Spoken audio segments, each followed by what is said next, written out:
Hello everyone, welcome to our channel Physiosaurus. आज का ये वीडियो आपका एक्सिलरी नर्व के ऊपर होने वाला है। इस वीडियो में हम लोग एक्सिलरी नर्व के बारे में समझेंगे और उसके बाद उसका क्लिनिकल्स के बारे में भी जानेंगे। तो शुरुआत करने से पहले एक्सिलरी नर्व के बारे में कुछ इंट्रोडक्शन है, कुछ पॉइंट्स है, उस चीज़ को आप लोग याद रखिए। सबसे पहला तो ये है कि एक्सिलरी नर्व का जो रूट वैल्यू है वो है आपका C5 और C6।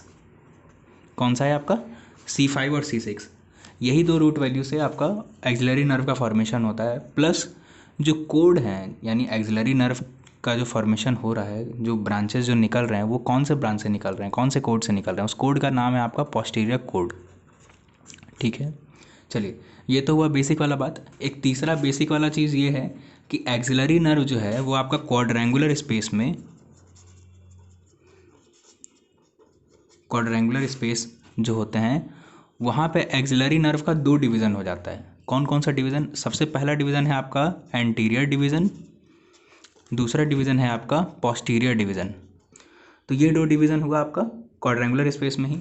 अब इस चीज़ को समझिए कि एंटीरियर डिवीज़न और पोस्टीरियर डिवीज़न जो आपका कौन कौन से मसल्स को सप्लाई करता है।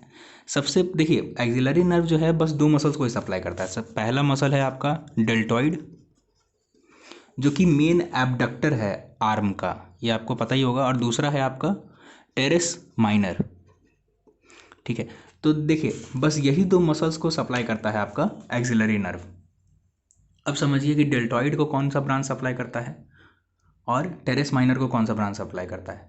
तो देखिए, जहाँ तक रहा आपका डेल्टॉइड मसल के बारे में, सॉरी, जहाँ तक रहा आपका डेल्टॉइड मसल के बारे में, तो पोस्टीरियर डिवीज़न से भी एक ब्रांच निकलता है और एंटीरियर डिवीज़न से भी एक ब्रांच निकलता है।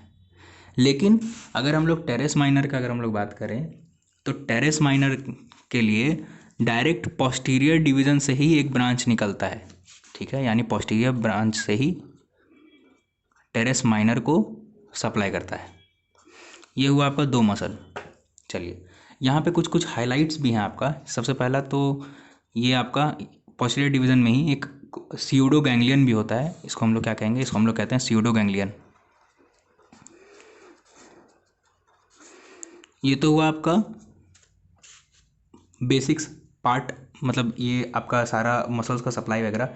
अभी हम लोग इसको डायग्राम से समझेंगे कि कौन कौन सा मसल्स को किस तरह से सप्लाई करता है और वो कैसे रन करता है, और क्लिनिकल एनाटॉमी भी जानेंगे। देखिए, कुछ इस तरह से है आपका एक्सिलरी नर्व। जैसा कि मैंने आपको पहले ही बताया था कि कहाँ से ओरिजिन करेगा आपका C5 और C6 से। तो देखिए, C5 और C6 से एक तार गया और ठीक क्वाड्रेंगुलर स्पेस में ही दो ब्रांच में ही डिवाइड कर गया। एक ब्रांच का नाम है आपका पोस्टीरियर डिवीज़न और दूसरा ब्रांच का नाम है आपका एंटीरियर डिवीज़न। और देखिए, पोस्टीरियर और एंटीरियर दोनों से एक एक ब्रांच निकला डेल्टॉइड के लिए, और पोस्टीरियर डिवीज़न से ही एक ब्रांच निकला आपका टेरेस माइनर मसल्स के लिए। और पोस्टीरियर जो आपका मसल्स को सप्लाई कर रहा है, यानी जो आपका टेरेस माइनर मसल को सप्लाई कर रहा है, वहीं पे क्या प्रेजेंट होगा? आपका स्यूडो गैंग्लियन। ठीक है, तो ये तो रहा आपका दो मसल्स के बारे में। अभी पोस्टीरियर डिवीज़न और एंटीरियर डिवीज़न आगे भी तो कुछ ना कुछ सप्लाई करेगा। तो पोस्टीरियर डिवीज़न जो है ये आपका upper lateral cutaneous branch of arm, आगे जितना भी क्यूटेनियस ब्रांच होगा आर्म का, जितना भी क्यूटेनियस ब्रांचेस का फॉर्मेशन करवाएगा, वो कौन सा डिवीज़न करवाएगा? आपका पोस्टीरियर डिवीज़न।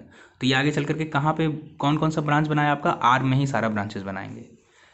और जहाँ तक रहा आपका एंटीरियर डिवीज़न के बारे में, तो ये supply skin to lower lateral part of deltoid, यानी डेल्टॉइड का जितना स्किन है उस सारे को एंटीरियर डिवीज़न आपका सप्लाई करेगा।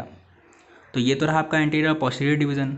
ठीक है, अब हम लोग थोड़ा बात कर लेते हैं क्लिनिकल्स के बारे में। तो देखिए, एंटीरियर डिवीज़न जो है वो आपका ह्यूमरस का सर्जिकल नेक के अराउंड ये वाइंड अप होता है। ठीक है, मतलब ऐसे समझिए कि अगर ये आपका ह्यूमरस है, ठीक है, तो आपका जो एंटीरियर डिवीज़न है ना वो इसके चारों ओर ऐसे करके घुमा हुआ रहता है। ठीक है, इस तरह से।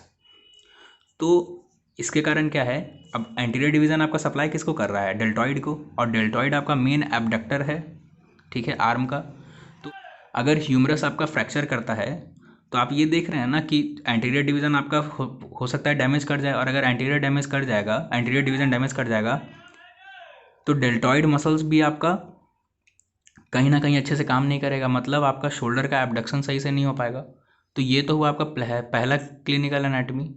दूसरा क्लिनिकल एनाटॉमी की अगर हम लोग बात करें तो पोस्टीरियर सर्कमफ्लेक्स ह्यूमरल आर्टरी जो है, यानी एक आर्टरी होता है जिसका आर्टरी का भी दो डिवीज़न है, एक होता है आपका एंटीरियर सर्कमफ्लेक्स ह्यूमरल आर्टरी और एक होता है आपका पोस्टीरियर सर्कमफ्लेक्स ह्यूमरल आर्टरी। तो आपका जो पोस्टीरियर वाला जो है वो आपका एंटीरियर डिवीज़न के साथ ही ट्रैवल करता है। तो ये आपका दूसरा पॉइंट है, आपका ये क्लिनिकल्स में ही आ जाएगा। तो बस इतना ही था एक्सिलरी नर्व के बारे में। मैं इसी को एक बार वापस से रिपीट कर देता हूँ आपको। देखिए C5 और C6 से एक ब्रांच निकला और फिर क्वाड्रेंगुलर स्पेस में ही आपका दो डिवीज़न का फॉर्मेशन किया। एक हो गया आपका पोस्टीरियर डिवीज़न, दूसरा हो गया आपका एंटीरियर डिवीज़न। ये दोनों डिवीज़न आपका डेल्टॉइड मसल को सप्लाई करेगा और लेकिन पोस्टीरियर डिवीज़न जो है वो आपका अकेले टेरेस माइनर को सप्लाई करेगा। और जो ब्रांच वो सप्लाई कर रहा है उसमें क्या प्रेजेंट होगा, उसमें आपका स्यूडो गैंग्लियन प्रेजेंट होगा। और यही पोस्टीरियर डिवीज़न आगे चल करके आपका upper lateral cutaneous branch of arm का फॉर्मेशन करवाएगा और यही एंटीरियर डिवीज़न आपका किसको सप्लाई करेगा, skin to lower lateral part of deltoid muscle. ठीक है,